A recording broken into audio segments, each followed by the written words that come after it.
भगवत दर्शन तीन तरह का होता है। एक दर्शन होता है साक्षात दर्शन, वो तो सब जानते हैं कि भगवान आए साक्षात रूप में, वो साक्षात दर्शन। एक भगवान का दर्शन है कि आप भगवान का दर्शन करो स्वप्न में, स्वप्न में भगवान का दर्शन हो जाए, वो भी साक्षात दर्शन ही बराबर है। अगर आपको सपने में ठाकुर जी आ रहे हैं ना, अगर सपने में आपको गुरु आ रहे हैं, भगवान आ रहे हैं, इष्ट आ रहे हैं, तो वो साक्षात भगवान दर्शन है। इसका मतलब है कि दिन में आपका भजन बढ़िया चल रहा है, क्योंकि रात्रि को सपने में वही दिखता है जो आपका मन जिसमें होता है।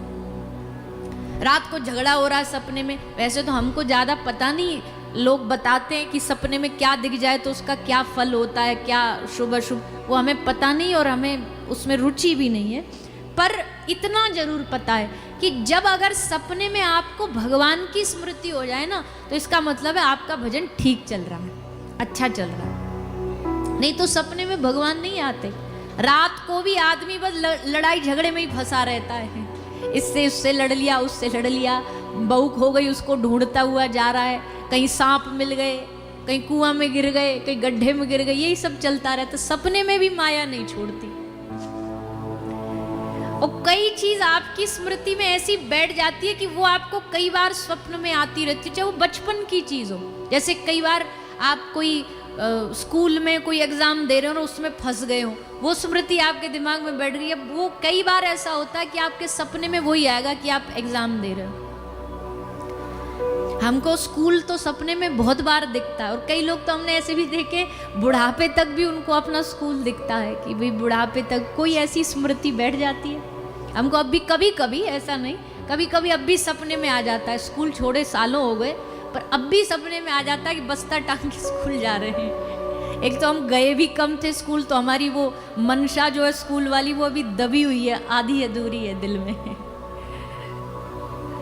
तो अब कोई बरसाना गया, कोई धाम गया, कोई साधु का दर्शन कराया, कोई संत का दर्शन कराया, और वो फिर सपने में दिख जाए, तो समझ लेना आज आप सचमुच मन से वृंदावन ही पहुंच गए। ठाकुर जी ने आपकी हाजिरी स्वीकार कर ली। स्वप्न में भगवान का दर्शन, पर ये होगा तभी जब वो दिन में भी चल रहा होगा, जब दिन में भी वो स्मृति आ रही होगी, तब स्वप्न में वो दर्शन होता। तो हमारे कहने का भाव है कि भैया आप सब लोग रोज भगवान की स्मृति करो। अच्छा, सोते समय तो जरूर करो, सोते समय सबको भगवान का नाम जरूर लेना चाहिए। अगर याद नहीं आ रहा तो हाथ में आजकल टेक्नोलॉजी आ गई है, काउंटर ले लो। सोते सोते, क्योंकि सोते समय माला नहीं ले सकते, तो सोते समय काउंटर बढ़िया काम आ जाता है कि जब आप सो रहे हो एक उंगली में पहन लो, पता भी नहीं चलता, ऐसे दबाते दबाते हरिनाम करते करते सो जाओ। बोले नहीं हम तो फोन चलाते चलाते सोते, चलो फोन भी चला लो, फोन भी चला लो, पर वो हाथ में रहना चाहिए, उसके संग संग बोलते रहो, संग संग बोलते रहो, और फिर जैसे नींद निद्रा आए उसी को बोलते बोलते सो जाओ। फिर देखो रात्रि को कुछ ठाकुर जी ऐसा दर्शन दे, या नाम जाप चलता रहे, वो भी बहुत है। तो कहने का मतलब, कहने का भाव है कि उद्देश्य जीवन का यही होना चाहिए कि हम अपनी जीवन को इतनी जागृति पूर्वक जिएं कि अंत समय आते आते जब शरीर जर्जर हो जाए, शरीर के सब पिंजरे हड्डी पंजर सब ढीले हो जाएं, उस समय तक का इंतजार न करो। श्री कपिल भगवान अपनी माता को कहते हैं, माँ उससे पहले भगवान की प्राप्ति कर लो। कैसे? बाल्यकाल से भजन कैसे शुरू होता है, तो भागवत जी में एक भक्त का उदाहरण दे करके बताया गया है, जिन्होंने अपनी भक्ति बड़ी कम आयु से शुरू कर दी, बचपन से। ऐसे भक्त भागवत जी में कौन हुए बताइए? श्री ध्रुव महाराज। देखो भक्ति कितनी अद्भुत चीज है। हमारे दादाजी परदादाजी परदादाजी के दादाजी, उनके दादाजी, इनका नाम हमको नहीं पता होगा पीढ़ी में, एक आध पीढ़ी के बाद नाम नहीं पता होगा हमको, पर ध्रुव जी महाराज सतयुग में हुए, वो भी पहली चतुर्युगी के सतयुग में हुए, और अब 28वीं चतुर्युगी का कलयुग चल रहा है। इतने युगों बाद भी आज हमने आपसे पूछा कि किसने बाल्यकाल में भजन शुरू किया, तो आपने तुरंत बता दिया ध्रुव जी। भक्ति में कितनी ताकत है। कौन कहता है कि भगवान का भक्त की मृत्यु होती है? भक्त कभी जाता नहीं है। भक्त की भक्ति और उनका आचरण सदा सदा इतिहास बन जाता है। अब जब तक कृष्ण भगवान, नारायण भगवान रहेंगे, तब तक ध्रुव जी भी जीवित रहेंगे, उनका नाम जीवित रहेगा। जब तक भगवान कृष्ण रहेंगे, तब तक मीराबाई जीवित रहेंगी। जब जब कृष्ण का नाम लिया जाएगा, तब तक मीराबाई याद की जाएंगी। जब जब कृष्ण का नाम लिया जाएगा, तब तब सूरदास जी, कुंभन दास जी, चतुर्भुज दास जी, परमानंद दास जी, इनको याद किया जाएगा। कृष्ण नाम है जब तक, तब तक उनके भक्त भी जीवित रहते हैं। भक्ति अमर कर देती है।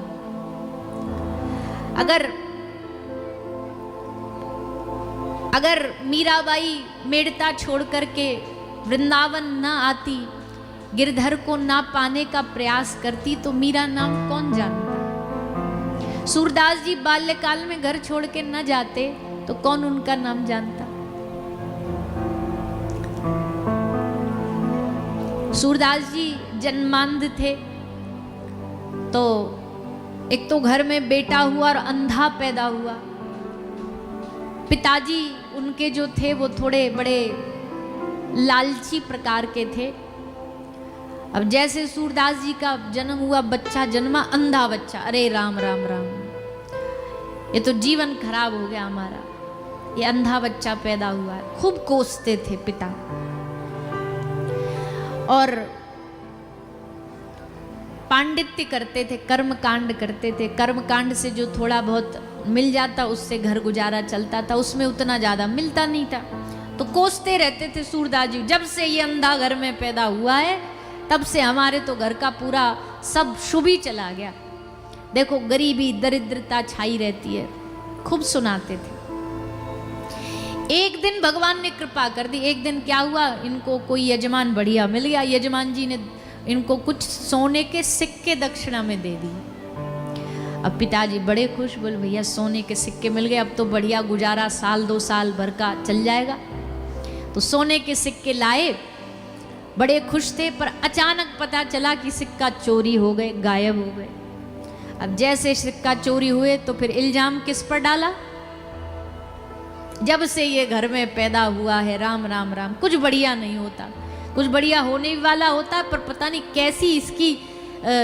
कैसी इसकी कुदृष्टि है कि इसके कारण कुछ घर में बढ़िया नहीं होता।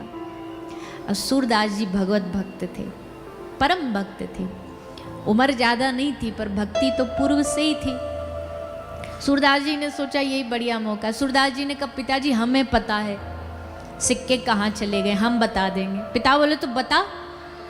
सूरदास जी बोले ऐसे ना बताएंगे, हमारी एक शर्त है, अगर हमने सिक्के बता दिए तो आप हमको रोकोगे नहीं, हम घर छोड़ करके भजन करने के लिए सदा सदा के लिए निकल जाएंगे। फिर हमारा और आपका कोई लेना देना नहीं, आपका हमारा कोई नाता नहीं। पिता को स्वर्ण के सिक्कों का भारी लालच था। बोला हाँ हाँ कोई बात नहीं, चलेगा, हम तो चाहते भी हैं, तू निकल जा।